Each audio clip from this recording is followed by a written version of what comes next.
Vikings of Valhalla, the new Manor Lords beta patch has been released, and it's time for us to go through it and see what's new with this new beta patch. If you want to see some gameplay of these new two maps, I'm gonna release a part 1 of both maps on this channel. So if they're not out already, they should be out any second, so go check those out. The video that gets the most amount of likes, that's the series that I will continue.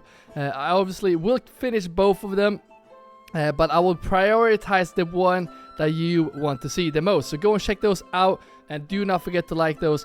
And if you are new on this channel, I post a video whenever Manor Lords release a brand new update or a tease or whatever. So if you want to stay up to date with Manor Lords, this is the channel for you.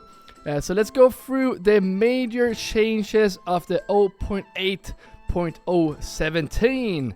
Major changes: worker restrictions for stalls. Only the storage building workers can set up marketplace stalls now, and this is huge. I was so annoyed when, for example, my woodcutters were setting up stalls. So now there was too much confusion from who owns what and works where, and it was very difficult for players to understand. I couldn't agree more. And then they also give an example of when the gravedigger had a food stall on the market. That's just yeah, that's dumb. They also another update is the inventory source restriction. Only storage buildings supply the stall's inventory and pedals. So that means that only the ones that works in the storage are working and pedal, which is good. Goods supply cap. The number of goods a marketplace can supply is capped by the number of stalls, and therefore by the number of assigned storage building families. It can now be previewed in the market panel as granary supply capacity or the storehouse supply capacity. As the bar fills up, the supply capacity is reaching its limit and now need to assign more storage worker families. So this is a way for us to see, like sometimes I assign 6 families right away. Maybe that is not necessary. So now that little bar that shows us if it's necessary to assign more families to the basically help us with the gameplay. Stall mergers. Okay, so fuel stalls and fabric stalls were merged into general food stalls. So no more clothing stall, no more firewood stalls. They are now merged together. We're gonna go into this a little bit more later. Connection arcs added. And I think it's these arcs that shows basically what families are assigned. Correct me if I'm wrong, but it says arcs connecting storage building to marketplaces are now being drawn after selecting each one. So basically when we select a marketplace, it shows where it's connected, I'm guessing, to what type of building. Yeah, you gotta let me know in the comments if I understood that the right way. Marketplace UI update. Marketplace supply UI will now show the number of assigned families in the storage building. Instead stall assignment, storage building families will now try to build or take over stalls as soon as they are assigned. This is something that I thought already were in the game, so I guess it's not. Reduced stall storage space. Decreased max stall storage space to still have the motivation for a healthy number of stalls on the market. Abandoned stall exclusion. Abandoned stalls no longer account for marketplace availability. I guess that's a very good very good update. Should have done that a bit sooner, in my opinion. Market availability distribution. Tune the market availability distribution so the houses reserve only as much variety as the need for upgrade. Good. These are all game balancing updates, which is very good for the game. Regional data update. All data in the marketplace supply panel is now regional, including free stall locations. Disable stall behavior. After you disable allow market stall on a storage building, workers abandon their stall since they stop contributing to market supply. That just makes sense. Granary direct consumption. Instead of eating from the marketplace, villagers sometimes eat straight from the granaries to reduce marketplace supply fluctuations. Okay, that's gotta mean that instead of going to the marketplace to eat, they go to the granary? Okay, whatever helps with the food in this game, I'm happy with it. Instant market supply calculation. In order for a value to always match, market supply is calculated instantly every time stall storage change. So that is also a good update. Extra tooltip info. Added extra marketplace tooltip info about available and required food variety in the region. So this is also like basically the ones I shown in my other update videos, where we see what basically we have and what we need when we press the marketplace. Let's see. Marketplace storage filters can now use storage filters on the marketplace to ensure some goods won't be distributed. So this is what I mean when I said I was going to come back to the market stalls being merged. So now when we build a marketplace, we can actually stop them from allowing firewood to be on the market, because that was definitely an issue before. When you build your second stall, you sometimes wanted that to have, for example, leather, so you can cover clothing on the market, but for some reason they set up a second firewood stall. Now we can change that, so that's actually a pretty good thing now, especially when they have merged the two stalls together. Refueling from storehouses. To reduce supply fluctuations, plots and workplaces will refuel directly from storehouses if possible. This is also very good.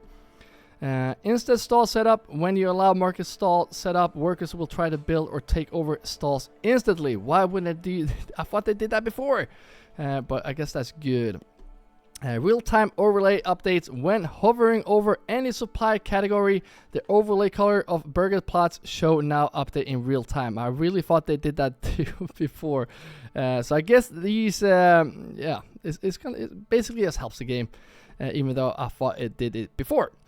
Abandoned stall goods return. So this is huge for someone like me that always micromanaging market stalls and moving them to be closest to their workplace. So now when we move a stall and all the goods are laying on the ground, they actually bring the goods back to the storage from abandoned stalls. So that's good, I guess. That is gonna waste a lot of storage, a lot of resources if they don't do that. So that's a good update. Category recognition. I cannot pronounce that for some reason. Move the marketplace and market carts to the logistics category. Cool. All right, so here's a new update too for the beta patch. Ale and water distribution changes. New distribution logic. Ale from taverns and water wells are now distributed. I cannot pronounce that either for some reason. Distributed in similar ways as marketplace items. So the reason one is it's no longer enough to just have one ale sitting in the tavern to upgrade a whole town, and that makes sense, right? So that's a good update. And reason two, I wanted to add a well and tavern upgrade. Fair enough.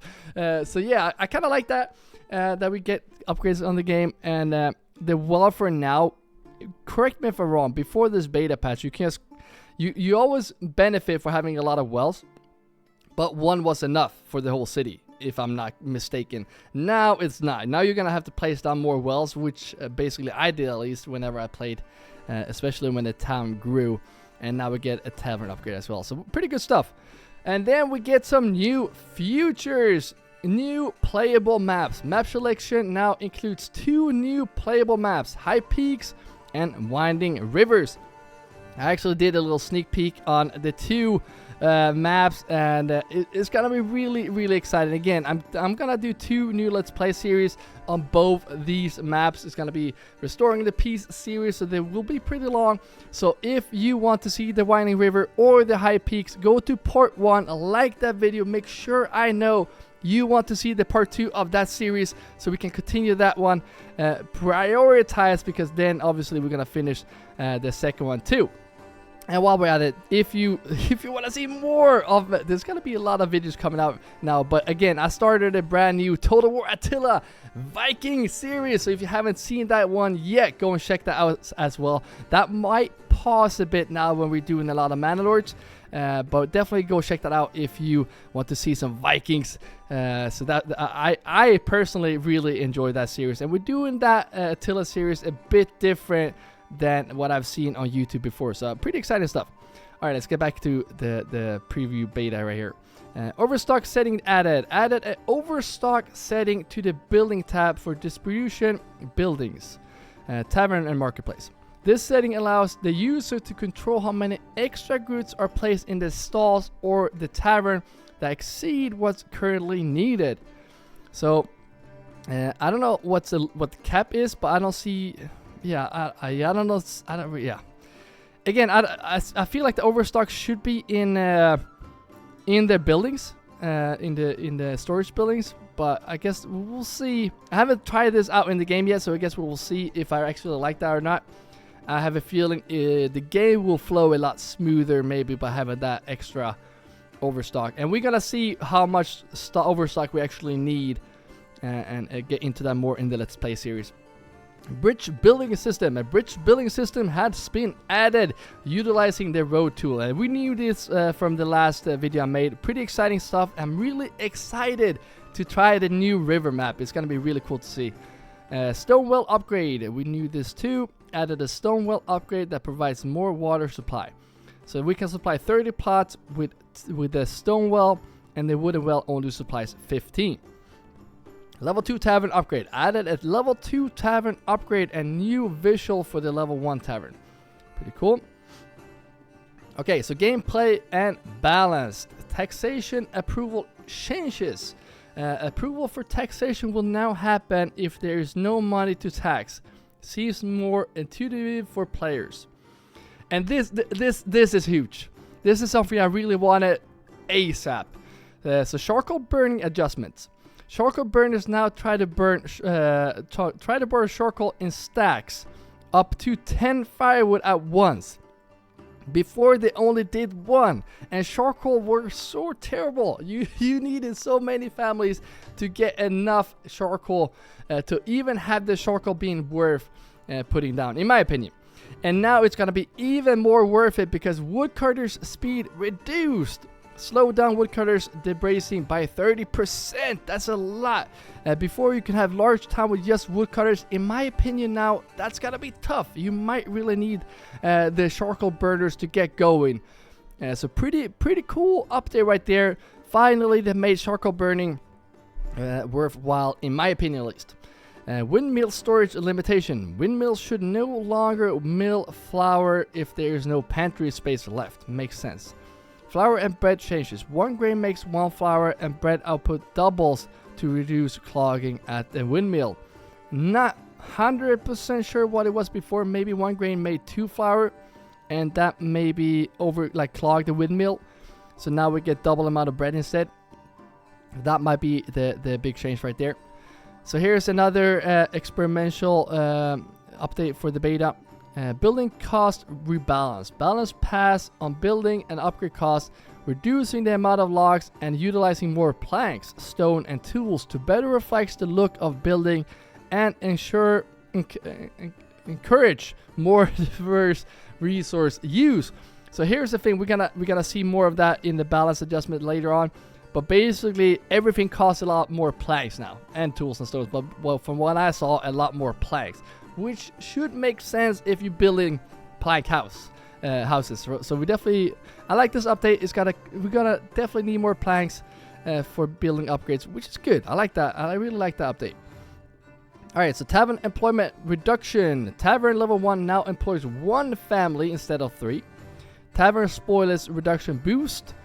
Tavern level 1 now provides a small boost to spoilers reduction over regular buildings. Tavern pantry capacity reduced. Level 2 tavern pantry capacity reduced from 100 to 50. Alright. Tavern spoilage boost at level 2. Tavern level 2 now provides a small boost to spoilage reduction over level 1. So just some balancing thing with the tavern right there. And here's another thing I really like. Iron deposit size increased. Iron normal deposit minimum size increased by 60%, which is huge because you always need those swords. And then the maximum size is increased by 28%. Same with the stone deposit size. Stone normal deposit minimum size increased by 20%. This might be the worst. They should make a way, make it a way so we can make that infinite. The way we make iron infinite, because the stone deposit right now is terrible. And then they also increased the maximum size, increased by 20%. And then we got some balance adjustment. We're not gonna dive too much into this, but basically go through all the updates. Basically, like the bloomery. Doesn't cost two logs anymore. It costs 1 logs, but you also need a heck of a lot of planks. And then we're just gonna go down because there is one thing I really want to go through as well. You can see all this on the Steam Workshop. But then here, food consumption adjustment. Instead of picking random food types to eat, families now try to consume all food equality. So this. I'm not sure how much this will work, but sometimes I feel like they just prioritize one type of food item. So this might actually help with the food balance.